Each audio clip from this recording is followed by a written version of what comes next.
എല്ലാവർക്കും നമസ്കാരം. ഞാനൊരു ചെറിയൊരു കഥ പറയണം.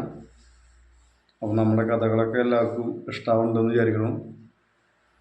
കഥകൾ എന്ന് പറയുമ്പോൾ നമ്മുടെ ഒരു മൊബൈല് ചാർജ് ചെയ്യണ പോലെയാണ്. മൊബൈല് ചാർജ് ചെയ്തില്ലെങ്കിൽ എന്തുണ്ടാവും? അതിന് ചാർജ് കംപ്ലീറ്റ് കഴിഞ്ഞിട്ട് പിന്നെ മിണ്ടാണ്ടാവും. അപ്പോൾ നമ്മൾ കഥകൾ കേൾക്കുക, വീണോർന്ന് എഴുന്നേൽക്കാൻ ശ്രമിക്കുക. ഇതൊക്കെ ഒരു കഥയുടെ ഒരു ഇതാണ്. മനോബലം, മനസ്സിൻ്റെ കഴിവ്, നമ്മുടെ ദൈവത്തിനോടുള്ള വിശ്വാസം, ആത്മാർത്ഥമായിട്ടുള്ള സ്നേഹം, ഇതൊക്കെ നമുക്ക് വളരെ അത്യാവശ്യമാണ്. അപ്പോൾ ഞാൻ ഒരു കഥ പറയണം. നമ്മുടെ നാട്ടിൽ വെള്ളപ്പൊക്കം ഉണ്ടായി. വെള്ളപ്പൊക്കം അതിരൂക്ഷമായി. അപ്പോൾ ഗവൺമെൻറ് പറഞ്ഞു ഇന്ന സ്ഥലത്ത് ഏരിയ എന്നൊക്കെ ആൾക്കാർ സുരക്ഷിതമായ മേഖലയിലേക്ക് മാറുക എന്നൊക്കെ പറഞ്ഞ് അനൗൺസ്മെൻ്റൊക്കെ ചെയ്തു. അപ്പോൾ കുറേ ആൾക്കാർ മാറാനുള്ള കയ്യിൽ കിട്ടിയ സാധനങ്ങൾ, കൊണ്ടുപോകാൻ പറ്റുന്ന സാധനങ്ങളൊക്കെ എടുത്തിട്ട് നമ്മൾ മാറുക, അല്ലാണ്ട് വേറെ രക്ഷയില്ലല്ലോ. അപ്പോൾ ഒരു പോകുമ്പോൾ ചോദിച്ചു, ഉമ്മാർത്തൊരു വേറെ വീട്ടിൽ അവിടെ എത്തിയപ്പോൾ ആൾ പോരില്ലേ ചോദിച്ചു. അപ്പോൾ ആൾ പറഞ്ഞു ഞാനില്ല എന്ന് പറഞ്ഞു. എന്താണ് സർക്കാർ മാറാൻ പറഞ്ഞിട്ട് എന്തായാലും വേഗം കയ്യിൽ കിട്ടണൊക്കെ എടുത്തിട്ട് വേഗം പോയത് പോട്ടെ, ജീവനെങ്കിലും രക്ഷിക്കാൻ പറഞ്ഞു. അപ്പോൾ ആൾ പറഞ്ഞു ഞാൻ വിശ്വസിക്കുന്ന ദൈവമുണ്ട്, ആ ദൈവം എന്നെ രക്ഷിക്കാൻ വരും, എന്നെ രക്ഷപ്പെടുത്തും എന്ന് പറഞ്ഞു. താൻ എന്ത് മണ്ടത്തരാണ് വരുന്നത്, വേഗം പോയോ പോവാന്ന് പറഞ്ഞു. നിങ്ങൾ പോയിക്കൊള്ളേ, ഞാനില്ല എന്ന് പറഞ്ഞു. അവർ പോയി. പിന്നെ വെള്ളം കുറച്ച് പൊന്തിട്ട് ഉമ്മാറും വരെ വെള്ളം വന്നു.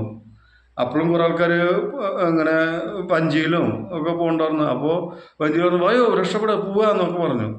അപ്പോൾ പറഞ്ഞു നിങ്ങൾ പൊക്കോളെ, ഞാൻ ദൈവത്തിൽ വിശ്വസിക്കുന്നുണ്ട്, എനിക്ക് ഒരാപത്തും വരില്ല പറഞ്ഞു. അപ്പോൾ അങ്ങനെ വീണ്ടും അവരും പോയി. അപ്പം അങ്ങനെ റൂമിൽ വീണ്ടും വെള്ളം കൂടി. അത്ര പ്രകൃതി ഇതായിട്ട് വെള്ളം വീണ്ടും കൂടി. അപ്പോൾ മൂപ്പര് വീട്ടിൽ നിന്ന് കയറിയിട്ട് ഫസ്റ്റ് നിലയിലേക്ക് എത്തി. അപ്പോൾ 2 നില വീടാണ്. അപ്പോൾ ഫസ്റ്റ് നിലയിലേക്ക് എത്തി. അപ്പോൾ ആ സമയത്തും ബോട്ടുമായിട്ട് വീണ്ടും ആൾക്കാർ വന്നു. നിങ്ങൾ എന്താണ് ചെയ്യുന്നത്, മണ്ടത്തരം ചെയ്യല്ല, വേഗം രക്ഷപ്പെടാൻ നമുക്ക് എന്നൊക്കെ പറഞ്ഞു. ആൾ പറഞ്ഞു നിങ്ങൾ പോയിക്കോളൂ, നിങ്ങൾ രക്ഷപ്പെട്ടോളൂ, എൻ്റെ കാര്യം നോക്കണ്ടാറ്. അപ്പം അങ്ങനെ വീണ്ടും അപ്പം അവരും പോയി. എന്തു പറഞ്ഞിട്ട് ആൾ സമ്മതിക്കുന്നില്ല. എന്നിട്ട് ആൾ വീണ്ടും വെള്ളം കൂടി 2ാം നില മുകളിലേക്ക്, പെരയുടെ മുകളിലാണ്, പിന്നെ ടെറസിൻ്റെ മുകളിൽ അതുവരെ വെള്ളമായി. അപ്പോൾ വീണ്ടും ഹെലികോപ്റ്റർ വന്നിട്ട് കയറ് താഴ്ത്തിക്ക് ഇട്ടു. രക്ഷപ്പെടുക, കയറുക, കോണി സെറ്റിങ്സും കാര്യങ്ങളൊക്കെ ആയിട്ടാണ്. അത് അയമ നിന്നാൽ മതി, അത് വീടില്ല. പിന്നെ നമ്മൾ ധൈര്യമായിട്ട് അത് പൊക്കിക്കൊണ്ടുപോകും. അപ്പോഴും മൂപ്പര് പറഞ്ഞു ഇല്ല, എന്നെ നിങ്ങൾ രക്ഷപ്പെടുത്താൻ നോക്കണ്ട, ഞാൻ എന്നെ വിശ്വസിക്കുന്ന ദൈവമുണ്ട്, ദൈവം എന്നെ രക്ഷപ്പെടുത്തും. അത് കഴിഞ്ഞിട്ട് മൂപ്പര് വെള്ളം കയറിയിട്ട് മുങ്ങി ചാവുകയാണ്. എന്നിട്ട് ആള് സ്വർഗലോകത്തെത്തി. അപ്പം മൂപ്പര് ഭയങ്കര ദേഷ്യത്തിൽ, ദൈവം എന്നെ രക്ഷിക്കാൻ വന്നില്ല, ഞാൻ എത്രയധികം പ്രാർത്ഥിച്ച് അതൊക്കെ ചെയ്ത് എന്ന് ചോദിച്ചിട്ട് ഒറ്റ പടപടച്ചു ദൈവം മോൻ തന്നെ. ആദ്യം നിന്നെ പോകുമ്പോൾ വിളിച്ചു, ഉമ്മാർത്ത പടി വരെ എത്തിയപ്പോൾ നിന്നെ വിളിച്ചു. പിന്നെ റൂമിൻ്റെ ഉള്ളിൽ വെള്ളം കയറിയപ്പോൾ വിളിച്ചു. ഫസ്റ്റ് നിലയിലേക്ക് എത്തിയപ്പോൾ ബോട്ട് വന്നു, വഞ്ചി വന്നു, ലാസ്റ്റ് ഹെലികോപ്റ്റർ വന്നു. ഇതൊക്കെ ആര് ചെയ്ത് വെച്ചിട്ടാ? അപ്പം ഇതിൽ നിന്ന് നമ്മൾ മനസ്സിലാക്കേണ്ട ഒരു കാര്യം, നമ്മൾ സാഹചര്യം അനുസരിച്ച് നീങ്ങണം. ദൈവം നേരിട്ട് വരാൻ ദൈവത്തിന് സാധിക്കില്ല. ദൈവം ഒരാൾ രൂപത്തിലോ അല്ലെങ്കിൽ ഒരു മൃഗത്തിൻ്റെ രൂപത്തിലോ വഞ്ചിയായിട്ടോ ബോട്ടായിട്ടോ ഹെലികോപ്റ്ററൊക്കെ ആയിട്ടൊക്കെ തന്നെയാണ് നമ്മളെത്തുക. അതാണ് നമ്മൾ ഏറ്റവും കൂടുതൽ ശ്രദ്ധിക്കേണ്ടത്. അല്ലാണ്ട് ഭഗവാൻ വന്ന് രക്ഷപ്പെടുത്തുന്നതുകൊണ്ട് നമ്മൾ റൂമിൻ്റെ ഉള്ളിൽ അടച്ചിരുന്ന് നമുക്ക് ഭക്ഷണം കിട്ടുമെന്ന് പറഞ്ഞാൽ അത് നടക്കുമോ? നടക്കില്ല. അപ്പോൾ മെയിനായിട്ട് നമ്മൾ ചിന്തിക്കേണ്ട കാര്യം വെച്ചാൽ സാഹചര്യം അനുസരിച്ച് നമ്മൾ പെരുമാറാൻ എപ്പോഴും നിൽക്കണം. ക്ഷമ, നമ്മുടെ മനസ്സിന് അനുയോജ്യമായ രീതിയിൽ നല്ല പ്രവൃത്തികൾ മറ്റുള്ളവർ ചെയ്യുന്ന രീതിയിൽ ഒക്കെ കാര്യങ്ങളൊക്കെ ചെയ്ത് വലിയ കുഴപ്പമില്ലാത്ത രീതിയിൽ മറ്റുള്ളവർ പറയണതെല്ലാം കേൾക്കണം എന്നല്ല, എല്ലാവരും പറയണതെല്ലാം കേൾക്കണം എന്ന് അല്ല അതിൻ്റെ ഉദ്ദേശം. ഇപ്പം ഇവിടെ എന്തായാലും നമുക്ക് അവിടെ ആൾ രക്ഷപ്പെടണമെങ്കിൽ ആൾ വഞ്ചിയിലോ അല്ലെങ്കിൽ ബോട്ടിലോ അല്ലെങ്കിൽ നടന്നിട്ടോ അല്ലെങ്കിൽ ഹെലികോപ്റ്ററിലോ പോകേണ്ടതായിരുന്നു. അത് പോയില്ല. അപ്പോൾ അതിൻ്റെ ആളുടെ മരണം സംഭവിച്ചു.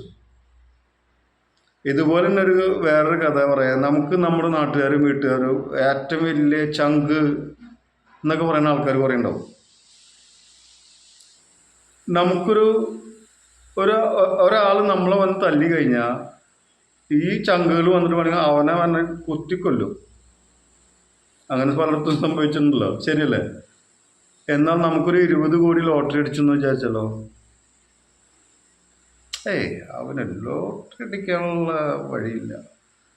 നേരെ മറിച്ച് എന്തായി, ദേഷ്യം അവർക്ക് ഉണ്ടാവുക, അവർക്ക് വിഷമം, സങ്കടം, അസൂയൊക്കെ ഉണ്ടാവുക.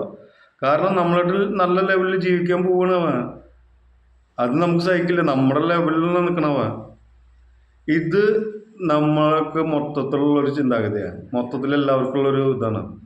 അത് വളരെ പൊട്ട ഒരു ചിന്താഗതിയാണ്. നമ്മുടെ ഇതിൽ ഏറ്റവും ഒരുവിധം നല്ല ആൾക്കാരെന്ന് വെച്ചാൽ മുസ്ലിമാണ്. മുസ്ലിം അങ്ങനെയല്ല, അവരുടേതായ ആൾക്കാരാണ് ഓരോരുത്തരെ രക്ഷപ്പെടുത്താൻ നോക്കും. നമ്മുടെ ഹിന്ദുക്കൾ അവൻ കൊടുന്ന ഇന്നാട്ടി വലുതായാലോ, നമ്മുടെ ലോട്ടറിയുടെ കഥ പറഞ്ഞ പോലെ രക്ഷപ്പെടുത്താൻ അല്ലെങ്കിൽ സഹായിക്കുക എന്നുള്ളൊരു മൈൻഡ് നമ്മൾക്കില്ല. ഇത് എത്ര പൈസ ഉണ്ടായാലും, ഇനിയിപ്പോൾ യൂസഫലി കേച്ചേരി കേരളത്തിലെ ഏറ്റവും വലിയ പൈസക്കാരനാണ്, ആൾ മരിക്കയിലൊന്നും കൊണ്ടുപോയില്ലേ. അപ്പോൾ നമ്മൾ പൈസ കെട്ടിപ്പൊഴിഞ്ഞ് വെച്ചിട്ട് യാതൊരു കാര്യവുമില്ല. നമ്മുടെ സഹജീവികളും മറ്റുള്ള ആൾക്കാരെ സഹായിക്കുക, ഏറ്റവും നല്ല മനസ്സുകൊണ്ട് സഹായിക്കുക. നമ്മളും സ്വയം മോട്ടിവേഷനാവും. ദൈവത്തിൻ്റെ മുമ്പിൽ ഏറ്റവും നല്ലൊരു വഴിയാണ് ദാനം ധനത്തെ കുറയ്ക്കില്ല എന്നാണ് ദൈവം പറഞ്ഞിട്ടുള്ളത് നമ്മുടെ എല്ലാ കഥകളിലും. ഇനി അടുത്ത കഥയായിട്ട് കണ്ടുമുട്ടാം. നന്ദി, നമസ്കാരം.